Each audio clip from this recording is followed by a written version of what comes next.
Hi guys, welcome back to Tamil Job Insights. இன்னைக்கு நான் பார்க்க போகிற ஜாப் பார்த்தீங்கன்னா one of the government bank ஜாப்லேருந்து வந்துருக்கூடியது. ஸோ இந்த ஜாபுக்கு வந்து டிகிரி லெவலில் கேட்டிருக்காங்க. இந்த ஜாபோட டிஸ்கிரிப்ஷன் என்ன, எப்படி அப்ளை பண்ணுறது, என்ன மாதிரி கேட்டகரி கீழே கேட்டிருக்காங்க, எக்ஸ்பீரியன்ஸா, ஃப்ரெஷராக யாரெல்லாம் அப்ளை பண்ணலாம் அப்படின்னு ஃபுல் டீட்டெயிலும் ஒன் பை ஒன்னாக பார்த்துடலாம். நம்ம சேனலுக்கு இப்போ தான் ஃபஸ்ட் டைம் வரீங்கன்னா மறக்காமல் சேனலை சப்ஸ்கிரைப் பண்ணி வச்சுக்கோங்க. அப்போ தான் நம்ம போட வீடியோ டெய்லி உடனே உங்களுக்கு வந்துடும். ஸோ இந்தமாதிரி டெய்லி அப்டேட்டுக்காக வாட்ஸ்அப் சேனலும் ஃபேஸ்புக் குரூப்பும் வச்சிருக்கோம். வேணும் ஜாயின் பண்ணிக்கோங்க. லிங்க் வந்து இந்த வீடியோக்கு டிஸ்கிரிப்ஷனில் இருக்குது. ஸோ இந்த யூனியன் பேங்க் ஆஃப் இந்தியா அப்படிங்கிற கவர்மெண்ட் பேங்க்ல தான் நமக்கு வந்து ரெக்ரூட்மெண்ட் கொடுத்துருக்காங்க. இதுக்கான அஃபிஷியல் வெப்சைட்ல போய் நீங்கள் செக் பண்ணிக்கலாம். அப்படி இல்லைனா இந்த வீடியோகளுக்கு டிஸ்கிரிப்ஷனில் நீங்கள் செக் பண்ணி பார்த்துக்கலாம். வாங்க இன்னைக்கு வீடியோக்குள்ள போகலாம். ஸோ இதுதான் அவங்களோட அஃபிஷியல் பேஜ். பார்த்தீங்கன்னா யூனியன் பேங்க் ஆஃப் இந்தியான்னு கொடுத்துருக்கலாம். இதில் வந்து இப்போதைக்கு என்ன வேகன்சி போய்கிட்டு இருக்கு, நீங்கள் எப்போ டேட் ஓப்பன் ஆகுது, எப்போ க்ளோஸ் ஆகுதுன்னு கொடுத்துருக்காங்க. ஆல்ரெடி 30/4/2025 ஓப்பன் ஆயிருச்சு. இதோட அஃபிஷியல் நோட்டிஃபிகேஷன் பிடிஎஃப் வந்து உங்களுக்கு கரியர் பேஜ்லேயே கொடுத்துருப்பாங்க. ஸோ அதை ஓப்பன் பண்ணால் நீங்கள் இப்படி தான் இருக்கும். இங்கே பாருங்கள், உங்களுக்கு Union Bank of recruitment project 2025-26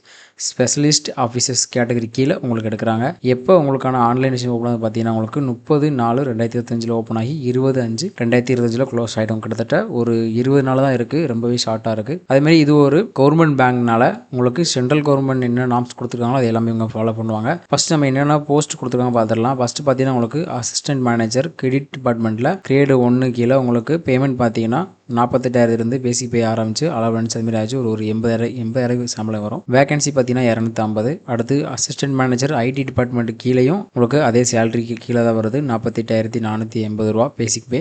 vacancy பார்த்தீங்கன்னா 250. டோட்டலாக வேகன்சி பார்த்தீங்கன்னா உங்களுக்கு 500 வேகன்சி கொடுத்துருக்காங்க. ஸோ கீழே பார்த்தீங்கன்னா உங்களுக்கு வகுப்பல் வரியாக பிரித்து கொடுத்துருக்காங்க. அசிஸ்டன்ட் மேனேஜர் கிரெடிட் டிபார்ட்மெண்ட்டில் எஸ்சிக்கு 37, எஸ்டிக்கு 18, ஓபிசிக்கு 67, இடபிள்யூசிக்கு 25, யூஆருக்கு 103, டோட்டலாக 250 கொடுத்துருக்காங்க. இந்த மாதிரி அசிஸ்டன்ட் மேனேஜருக்கு சேம் கேட்டகரி லெவலில் தான் பிரித்து கொடுத்துருக்காங்க. ஸோ டோட்டலாக 500 வேகன்சியும் சரிபாதியாக பிரித்து வச்சுருக்காங்க. ஸோ நம்ம சொன்ன மாதிரி டேட்டு பார்த்தீங்கன்னா உங்களுக்கு கொடுத்துருக்காங்க.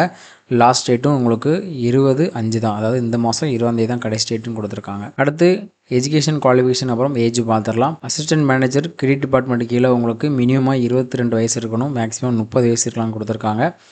உங்களுக்கு வந்து ஒரு கிராஜுவேட் டிகிரி முடிச்சிருக்கணும் அப்படின்னு சொல்கிறாங்க. 4 வருஷம் டிகிரியாக இருந்தாலும் சரி, இல்லை 3 இயர்ஸ் டிகிரியாக இருந்தாலும் ஓகே தான் கொடுத்துருக்காங்க. அப்படி இல்லைனா சிஏ, சிஎம்ஏ, ஐசி இதில் முடிச்சிருந்தாலும் ஓகே. அப்படி இல்லை அப்படின்னா நீங்கள் ஃபுல் டைமில் ரெகுலரில் எம்பிஏ முடிச்சிருக்கீங்க, இல்லை பிஜிடிஎம், பிஜிடிபிஎம் முடிச்சிருக்கீங்க, ஃபினான்ஸு வித்து 60% மார்க் எடுத்திங்கன்னா இதுக்கு நீங்கள் எலிஜிபிள்னு கொடுத்துருக்காங்க. அதை தாண்டி அதாவது போஸ்ட் குவாலிஃபிகேஷன் சொல்லுவாங்களா, அதாவது டிசேரபிள், இது வந்து ஆப்ஷனில் கொடுத்துருப்பாங்க. உங்களுக்கு ஆல்ரெடி எக்ஸ்பீரியன்ஸ் இருக்கும் பட்சத்தில் இந்த டிபார்ட்மெண்ட் கீழே உங்களுக்கு எக்ஸ்பீரியன்ஸ் இருந்தால் நீங்கள் வந்து ப்ரிஃபரல் கேண்டிடேட்டாக சொல்லுவாங்க. அதாவது கொஞ்சம் உங்களுக்கு வந்து முன்னுரிமை கொடுப்பாங்க. உங்களுக்கு ஃப்ரெஷரும் ஓகே தான், எக்ஸ்பீரியன்ஸும் ஓகே தான். நீங்கள் எந்த டெலுக்கு வச்சுருக்கீங்களோ, உங்களோட ஸ்கில்ஸை இம்ப்ரூவ் பண்ணி வச்சுருக்கீங்களோ அதை நீங்கள் அப்ளை பண்ணுங்கள். ரெண்டாவது கேட்டகரி பார்த்தீங்கன்னா உங்களுக்கு அசிஸ்டன்ட் மேனேஜர் ஐடி டிபார்ட்மெண்ட் கீழே கேட்டிருக்காங்க. இதுக்கு ஃபுல் டைமில் நீங்கள் BE, BTech, MCA, MSc, IT, MSc, MTech வந்து நீங்கள் முடிச்சிருக்கணும். எல்லாமே கம்ப்யூட்டர் சம்மந்தமான டிகிரி நீங்கள் முடிச்சிருக்கணும்னு கேட்டிருக்காங்க. அப்படி இல்லைனா இன்ஜினியரிங்கில் வந்து ஐடி, எலக்ட்ரானிக்ஸ், அப்புறம் கம்ப்யூட்டர் சயின்ஸ், எலக்ட்ரானிக்ஸ், ஏதாவது டெலிகம்யூனிகேஷன் படிச்சிருந்தாலும் ஓகே தான் அப்படின்னு கொடுத்துருக்காங்க. இதை தாண்டி மெஷின் லேர்னிங், ஏஐ, சைபர் செக்யூரிட்டியில் முடிச்சிருந்தாலும் ஓகே தான். டிசேரபிள், அதாவது உங்களுக்கு எக்ஸ்ட்ரா குவாலிஃபிகேஷன் ஆர்டராக கொடுத்துருக்கிறது வந்து க்ளவுடு சர்டிஃபைடு அட்மினிஸ்ட்ரேஷன், அதாவது நம்ம ஏடபிள்யூஎஸ்ன்னு சொல்லுவோம்ல ஐடி டிபார்ட்மெண்ட்டில் அது.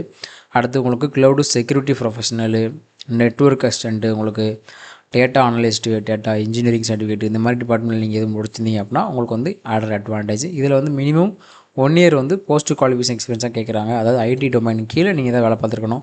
Cloud operation, networking, data analyst, data engineering, cyber security, அப்புறம் பார்த்திங்கன்னா software development, operating system, database administration, data centre operate, இந்த மாதிரி எதுலையாவது ஒன்று நீங்கள் எக்ஸ்பீரியன்ஸ் இருந்தீங்கன்னா இதுக்கு நீங்கள் எலிஜிபிள் அப்படின்னு கொடுத்துருக்காங்க. அடுத்து பார்த்திங்கன்னா உங்களுக்கு ஏஜ் ரிலாக்ஸேஷன் கொடுத்துருக்காங்க. இது சென்ட்ரல் கவர்மெண்ட் ஜாப் அப்படிங்கிறனால as per government norms schedule கேஸ்ட்டுக்கும் ஷெட்யூல் ட்ரைபுக்கும் 5 இயர்ஸ் கொடுத்துருக்காங்க. அடுத்து அதர் பேக்வர்டு கிளாஸுக்கு பார்த்தீங்கன்னா 3 இயர்ஸ். அதேமாதிரி இந்த ஜாப்பில் உங்களுக்கு ப்ரொபகேஷன் பீரியட் இருக்குது. இப்போ ரீசெண்டாக வர எல்லா ஜாப்ஸ்லையும் இந்த ப்ரொபகேஷன் பீரியட் இருக்கும். அதாவது 2 இயர்ஸ் வந்து நீங்கள் ப்ரொபகேஷன் பீரியடில் தான் ஒர்க் பண்ணுவீங்க. ஆஃப்டர் 2 இயர்ஸ்க்கு வந்து உங்களோட பெர்ஃபார்மன்ஸை பார்த்து பர்மனெண்ட் பண்ணுவாங்க. ஆக்சுவலாக பர்மனெண்ட் பண்ணிடுவாங்க. இந்த 2 இயர்ஸ் வந்து உங்களோட பெர்ஃபார்மன்ஸ் வந்து செக் பண்ணுற மாதிரி இருக்கும்னு கொடுத்துருக்காங்க. அதேமாதிரி உங்களுக்கு சர்வீஸ் இன்டிமெட்டி பாண்ட் இருக்குது. ஸோ டீட்டெயிலாக ஃபுல்லாக படித்து பாருங்கள் என்ன மாதிரி பாண்டில் இருக்குது அப்படின்னு. அடுத்து செலெக்ஷன் ப்ராசஸ் பார்த்தீங்கன்னா உங்களுக்கு வந்து ஆன்லைன் எக்ஸாமினேஷன் இருக்கலாம், இல்லை குரூப் டிஸ்கஷன் இருக்கலாம், இல்லை ஸ்க்ரீனிங் அப்ளிகேஷன் இருக்கலாம். அதாவது அவங்க அப்ளிகேஷன் ஷார்ட்லிஸ்ட் பண்ணலாம். இந்த மாதிரி ஏகப்பட்ட விஷயங்கள் கொடுத்துருக்காங்க. இது பியூர்லி அந்த பேங்கோட டிசிஷனில் இருக்குது. அதாவது பேங்க் என்ன எடுக்கிறாங்களோ அதுதான் அப்படின்னு கொடுத்துருக்காங்க. இன்கேஸ் உங்களுக்கு ஆன்லைன் டெஸ்ட் அதுமாரி வருதுன்னா அதுக்கு ஸ்ட்ரக்சர் கொடுத்துருக்காங்க பாருங்கள். ஆன்லைன் எக்ஸாமில் உங்களுக்கு வந்து குவான்டிட்டி வந்து ஆப்டிடியூட் பார்த்தீங்கன்னா 25 மார்க் இருக்கும். ரீசனிங் வந்து ஒரு 25 மார்க் இருக்கும். இங்கிலீஷ் லாங்குவேஜ் வந்து ஒரு 25 மார்க் இருக்கும். ப்ரொஃபஷனல் அண்ட் நாலேஜ் 11 போஸ்ட் பார்த்து 75. இப்போ நீங்கள் ஐடியில் வரீங்கன்னா அதுக்கு போஸ்ட் சம்மந்தமாக இருக்கும். இல்லை அசிஸ்டன்ட் இன்ஜினியரிங் வரீங்கன்னா அது சம்மந்தமாக இருக்கும். ஸோ அந்தமாரி அவங்க பிரித்து கொடுத்துருக்காங்க. அதுமாரி இந்த டெஸ்ட்டு எல்லாமே பியூர்லி உங்களுக்கு இங்கிலீஷ் அப்புறம் ஹிந்தியில் தான் இருக்கும் அப்படின்னு கொடுத்துருக்காங்க. ஸோ ஒன்ஸு உங்களோட குவாலிஃபிகேஷன் என்ன, இங்கே என்னெல்லாம் கேட்டிருக்காங்க, அந்த ரெக்யூர்மெண்ட் நமக்கு இருக்கா அப்படிங்கிறத பார்த்துட்டு அப்ளை பண்ணுங்கள். ஸோ குரூப் டிஸ்கஷன் எந்த மாதிரி இருக்கும்னு கொடுத்துருக்காங்க பாருங்கள். மேக்ஸிமம் மார்க் குரூப் டிஸ்கஷன் வெளியே 50 மார்க் கொடுக்குறாங்க உங்களுக்கு. அடுத்து பர்சனல் இன்டர்வியூ இருக்குது. அடுத்து ஃபைனல் செலெக்ஷன் வந்து உங்களுக்கு ஆன்லைனில் இருக்கும் அப்படின்னு கொடுத்துருக்காங்க. ஸோ லாஸ்ட்டாக வந்தீங்கன்னா உங்களுக்கு எக்ஸாம் சென்டர்ஸ் எங்கெல்லாம் இருக்கும் அப்படின்னு கொடுத்துருக்காங்க. நமக்கு தமிழ்நாட்டில் எங்கெல்லாம் கொடுத்துருக்காங்க பார்த்தீங்கன்னா சென்னை, கோயம்புத்தூர், திருச்சி இந்த 3 மாவட்டங்களையும் நமக்கு எக்ஸாம் சென்டராக கொடுத்துருக்காங்க. ஸோ அடுத்து பார்த்தீங்கன்னா நமக்கு லிஸ்ட் ஆஃப் டாக்குமெண்ட் அண்ட் கொடுத்துருக்காங்க. இந்த டாக்குமெண்ட்லாம் ரெடி பண்ணி வச்சுட்டு நீங்கள் அப்ளை பண்ண ஸ்டார்ட் பண்ணலாம் கைஸ். ஸோ லாஸ்ட்டாக கீழே வந்தீங்கன்னா உங்களுக்கு அப்ளிகேஷன் சார்ஜஸ் கொடுத்துருப்பாங்க. எஸ்சி எஸ்டிக்கு பிடபிள்யூ பார்த்தீங்கன்னா உங்களுக்கு 177 ரூபா கொடுத்துருக்காங்க. அதர் கேண்டிடேட்ஸ்க்கு வந்து 1180 ரூபா.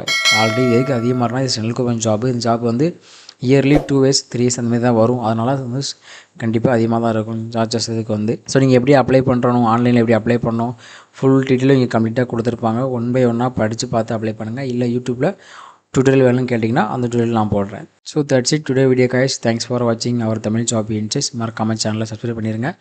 யாரெல்லாம் பேங்க் ஜாப்ஸ் வேலை தேடிட்டு இருக்காங்களோ உங்கள் ஃப்ரெண்ட்ஸில் அவங்களுக்கு மறக்காமல் இந்த வீடியோ ஷேர் பண்ணிட்டுருங்க. All the best guys. Tata bye bye.